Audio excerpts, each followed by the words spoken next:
that we allow abortion. This is not my position, but let's suppose politically we were to agree. We're going to allow abortion for life of the mother, rape, and incest.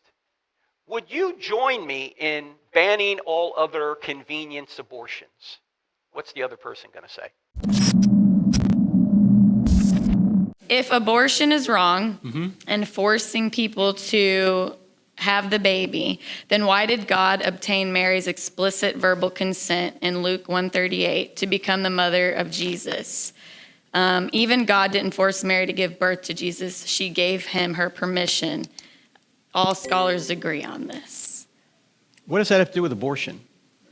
Because I guess he's asking, if we won't allow free choice to them, why did God give Mary the choice? Well, I think maybe God wanted to inform her as to what was going to happen. That would be nice, Yes. right? I mean, how's she going to explain this to Joseph? Yes. Right? I'm pregnant. I don't know how. Oh, sure you don't know how. I mean, there could be 100 different reasons why God came to her and said that. Yes. But thou shalt not murder is all you need to know that abortion is wrong. Also, if you read further in Luke 1, Yes. when Elizabeth and Mary got together, Elizabeth is pregnant with John the Baptist at 6 months, Yes. and Mary has just been impregnated, so Jesus is very early in his development. Yes. And it says of the babe in Elizabeth's womb leapt for joy. It doesn't say the choice leapt for joy. Yes. Doesn't say the blob of tissue leapt for joy. Yes. It says the babe. Yes. Not only that, Charlie was always so good at this. He would say, I've got 2 sonograms here.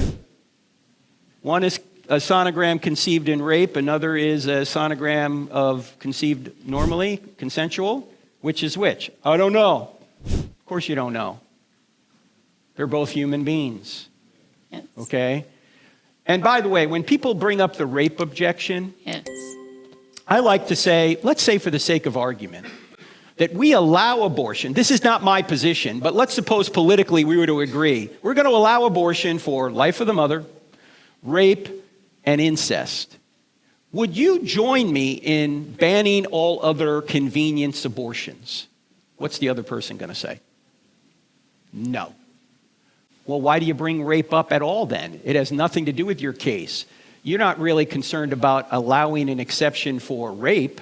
You want to allow exception for abortion at any time. Here's another question you can ask of the person. Do you think that violence against mothers justifies violence against their children? And why do you think that murdering your own child is a good solution to any problem you have? Why do you think that? Now, by the way, if he's an atheist or anti-theist, he doesn't have a standard by which to judge any of this. Yes. And I would ask him, why are you an anti-theist? Why are you against God? This seems to indicate that you're not really open. You have a volitional decision that you've made to be against God. You're not open at all. So if you would ask him if Christianity were true, would you become a Christian? He would say? He said, I would not, because I would not follow a God that is evil. Good, you don't have to. Yeah. Yeah. Yeah. Because if you think he's evil, fine. He will separate himself from you, and you will be in a place called hell where you can will whatever you want except your own freedom. Yes. All right? Yes, thank you. All right, thank you.